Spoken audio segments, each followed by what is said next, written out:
Fala aí, galera, salve torcida tricolor, bora começar mais uma semana muito bem informado sobre Fluminense, uma semana que eu tenho expectativa pelo menos, inclusive falei sobre isso ontem aqui no canal do Lessa, de que pode ser uma semana que a gente vai ter novidades sobre contratações, ou pelo menos sobre negociações. A tendência é que o Fluminense intensifique a procura, as sondagens e provavelmente inicie de fato fazendo algumas propostas para tentar reforçar esse elenco para 2024. A gente falou bastante sobre isso aqui. Eu sei que a ansiedade é grande para ver o time, para ver um time melhor, para ver mais peças para o técnico Fernando Diniz. Então eu creio que vai ser uma semana interessante nesse sentido. Mas tem alguns jogadores que estão com situação indefinida e o principal deles, Léo Fernandes. Vou trazer mais informações sobre ele aqui, declaração do presidente Mário Bittencourt, algumas possibilidades de mercado que o Fluminense pode abordar nos próximos dias e outros assuntos aqui que eu tenho certeza que vocês vão curtir, vão gostar bastante. E por falar em curtir, por favor, não esquece de deixar o like aqui embaixo, só clicar nesse botãozinho aqui, não custa nada, é de graça. Se inscreva no canal do Lessa, se você não está inscrito, por favor, vá ali, verifique se você está inscrito com a notificação ativada, porque aí você não perde nada, absolutamente nada do que acontece nos bastidores do Fluminense. Apurou, confirmou, publicou, emplacou! E eu só acredito no Lessa! Um outro assunto importante para a gente já abrir aqui esse vídeo é sobre um bom dinheiro que vai entrar nos próximos dias aí para o Fluminense, já que o time não tá, a diretoria não está contratando muito por enquanto. Foram 2 reforços, 3 contando o Felipe Alves, que vai ser anunciado aí em breve.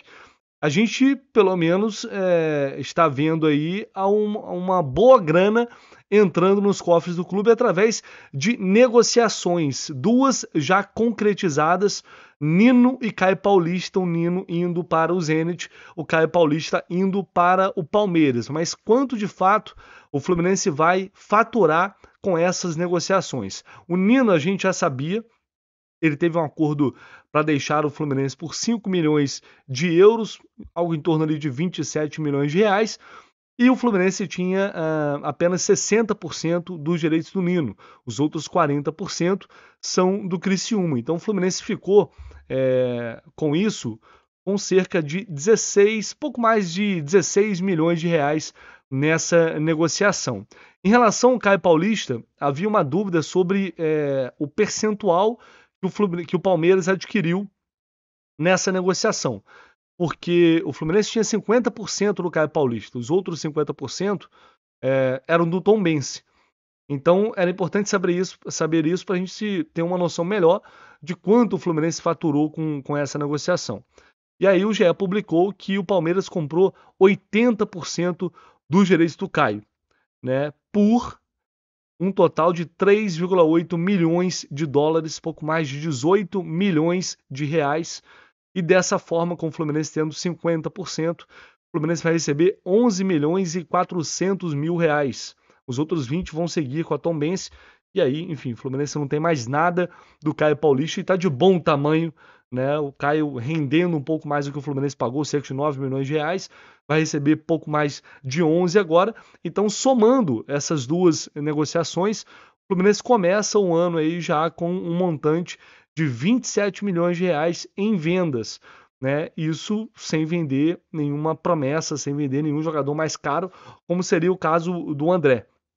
O Nino deveria sair por um valor muito mais alto, mas enfim, a gente já está cansado de saber de toda a situação do Nino, não vou falar aqui para ser repetitivo, é um acordo, a multa era baixa, é isso, mas de qualquer maneira é uma boa grana que já entra nos cofres da diretoria tricolor, já neste início de 2024. Bora falar sobre Léo Fernandes. Vocês vão lembrar que na semana passada, não me lembro exatamente o dia, mas eu trouxe aqui no canal do Lessa a informação de que o Léo Fernandes poderia deixar o Fluminense de forma antecipada, já que ele tem um contrato de empréstimo até o meio do ano.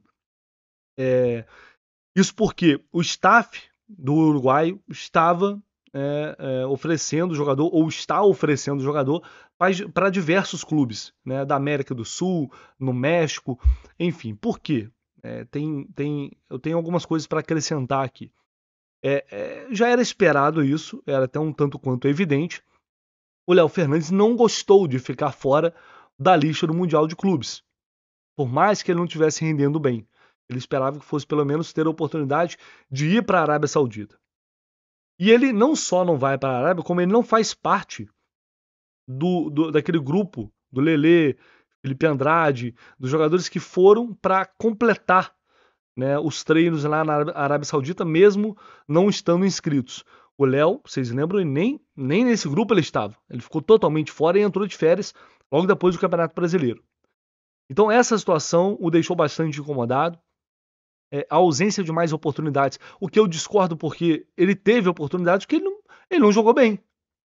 Isso é um fato, gente. Pode gostar, pode argumentar, tudo bem, não tem problema nenhum. Mas ele teve oportunidades e ele não foi bem, na maior parte delas. E é uma situação que vai além do desempenho técnico. É a entrega na marcação, é a dedicação para o time, algo que é primordial para o Diniz. E ele também não tinha essa entrega, e a gente cansou de ver o Diniz cobrando isso do Léo Fernandes. Inclusive, em 2, 3 jogos, ele saiu no intervalo justamente por isso. Como não lembrar daquele momento lá no jogo contra o Cuiabá, onde ele imita o Léo Fernandes correndo, dando trotinho, trotando em campo.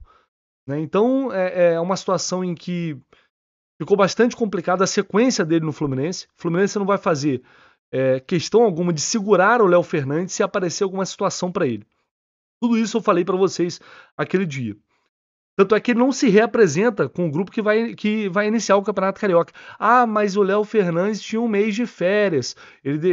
Tá tudo bem, ele voltaria neste domingo. Ué, mas o Lelê foi para a Arábia Saudita. O Pedro Rangel estava treinando. Felipe Andrade, idem. São jogadores que vão começar o Campeonato Carioca e que deveriam estar se preparando. Ele deveria estar se preparando para começar o Campeonato Carioca e depois aí eu não sei como é que faria para compensar essas férias, né? Que é o mesmo caso do Lelê. Aí é uma questão, enfim, de CLT, tem que ver como o clube iria compensar isso. Bom, seria pagar também, não sei. O fato é que ontem nada de Léo Fernandes, nenhuma notícia de que ele se reapresentou. Então fica expectativa para que hoje ele volte aos treinos. Se não voltar, bom, realmente tem alguma coisa acontecendo.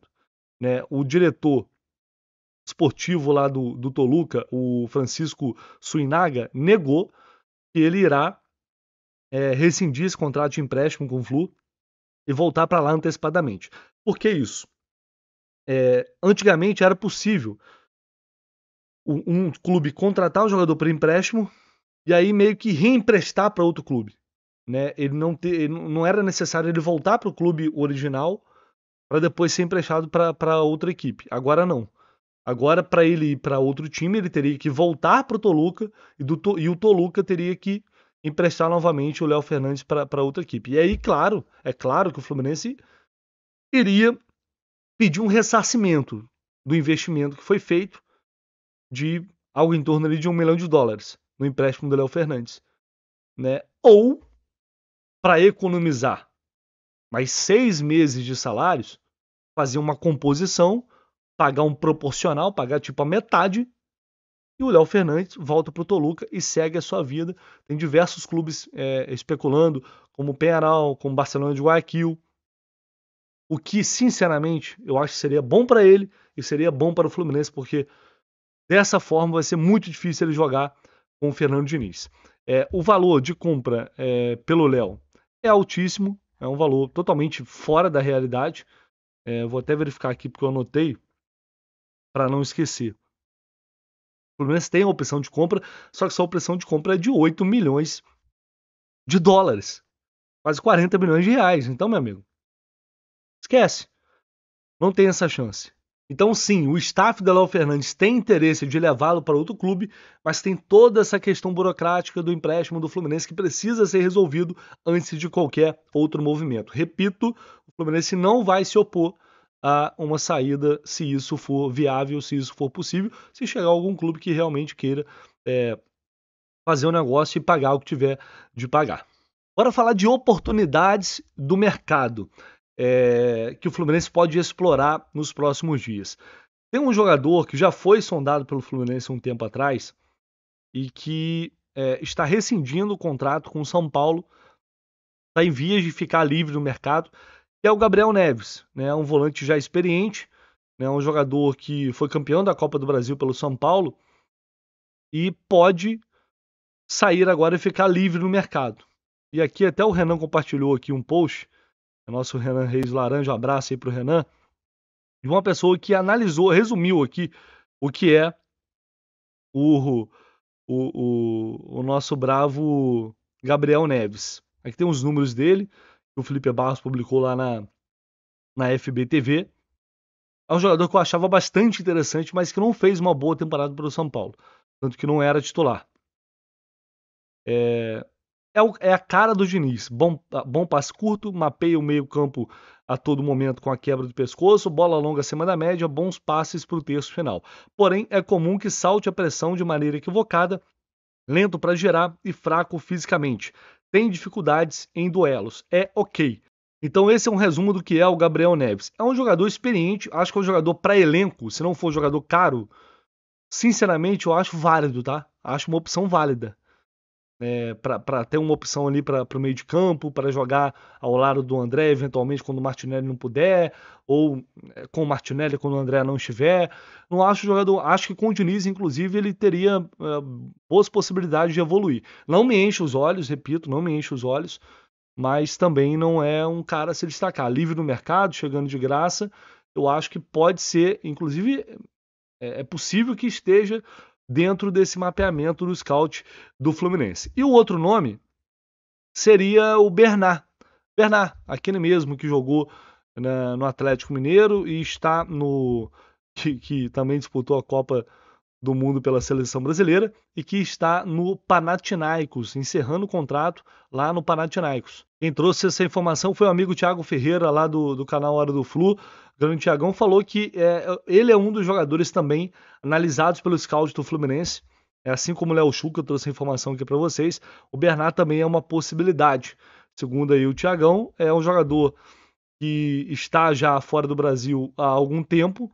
Ele, nessa temporada, fez 25 jogos, 4 gols, titular, a gente olhar aqui, é titular, durante boa parte do tempo aí pelo Panathinaikos. É um jogador já de 31 anos, né? Não é mais jovem o Bernard, seria uma opção de ataque, né? E eu venho falando para vocês, a intenção do Fluminense é contratar um homem ali de velocidade, né? Que atue pelas beiradas. Ele tá aqui fora do Brasil, ele sai em 2013 lá no Atlético, fica no Shakhtar um tempão, vai pro Everton, acho que nem foi tão mal assim no Everton não, tá? Na Premier League não. Aí teve uma passagem lá pelo Al Sharjah e depois vai pro Panathinaikos, enfim. É um jogador que outros clubes brasileiros estão interessados, o próprio Atlético Mineiro, então se realmente ele estiver no mapeamento do scout e for uma possibilidade para o Flu, a tendência é de que o Tricolor encontre concorrência numa possível negociação. Para a gente fechar, ontem o presidente Mário Bittencourt, no enterro do Zagallo, que infelizmente nos deixou, o presidente Mário Bittencourt deu uma entrevista aqui ao UOL, tem outros veículos de imprensa presentes lá também, e ele explicou sobre a situação da demissão do técnico Fernando Diniz, e eu acho que é importante ver o que o Mário disse, ver e ouvir o que o Mário disse, já que ele, como presidente do Fluminense, obviamente, como eu trouxe a informação para vocês ontem, ele recebeu uma ligação do presidente da CBF, Reginaldo Rodrigues, antes do próprio técnico Fernando Diniz. E o Mário falou isso aí.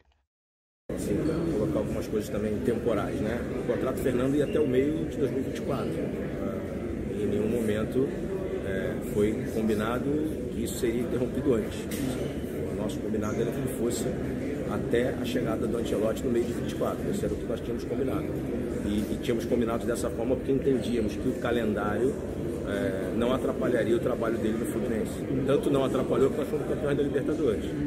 O que ia acontecer depois nós não sabíamos. O que tinha se programado era um contrato de prazo determinado até o meio de 2024, o que foi informado para nós na época, e por isso o motivo do aceite do Fluminense em trabalhar isso em conjunto com a seleção, com a CBF, era de que você teria só amistosos agora nesse 24 e ele entregaria o time para o Ancelotti, que era o que se dizia na época, ou um treinador definitivo em meados de 2024. Para deixar muito claro que não houve nenhum movimento por parte do Fluminense agora, no sentido de que fosse interrompido o vínculo agora em janeiro. Foi um movimento que partiu da CBF em relação ao Fernando. Então, se antecipou um término que era previsto para o meio do ano que vem. É isso que eu posso te dizer. O Fluminense não teve participação nenhuma neste momento de interromper antes do que estava combinado, que era um ano de contrato, um ano de trabalho, foi o que a gente disse para todos vocês. Inclusive, na época, foi ofertado, inclusive, ao Fernando, depois da chegada do Ancelotti, se ele conseguisse, se ele quisesse, de alguma forma, continuar contribuindo como auxiliar, etc. O Fernando foi muito claro na época, dizendo que não, ele ficaria um ano e sairia, e aí voltaria a ser full-time do Fluminense. Então, assim, até para não parecer que, como é que vocês fizeram um contrato até junho de 2024 e agora estaria atrapalhando em janeiro, fevereiro de 2024? Não era o que, na nossa cabeça, nós seguiríamos até 2024 com essas duas situações, o Fernando no Fluminense e o Fernando na seleção. Mas com o rompimento, enfim, repito, parte da CBF em direção ao Fernando, a gente, enfim, fica tranquilo e sempre estivemos, na verdade, porque, como eu te falei, era programado até o meio do ano. Mas também, nesse período, acho que o título da Libertadores comprova muito que não houve nenhum problema, que dava para conciliar dessa forma, né? Da forma com o calendário ainda com poucos jogos e apenas nas datas FIFA. Aí depois, dali por diante, enfim, mas acho que foi uma escolha da seleção no sentido de antecipar esse movimento, de ter um treinador já 100%, enfim, dedicado. A gente tem que respeitar a decisão. A relação com o presidente Edinaldo é ótima, a relação com a CBF é ótima, continua nascendo. O Fluminense estará sempre à disposição da seleção brasileira. Então é isso, a palavra do presidente Mário Bittencourt, colocando um ponto final de vez nessa história. Agora, enfim, já foi. A seleção brasileira vai seguir o caminho dela com o Dorival Júnior e o Diniz, ainda bem pra gente, vai seguir o caminho dele 100% focado no Fluminense. É isso, galera. Deixe seu comentário, seu like, se inscreva aí no canal, por favor. Mais uma vez pedindo, nunca é demais lembrar. E ao longo do dia a gente volta, claro, com mais informações aqui no canal do Leste. Tamo junto.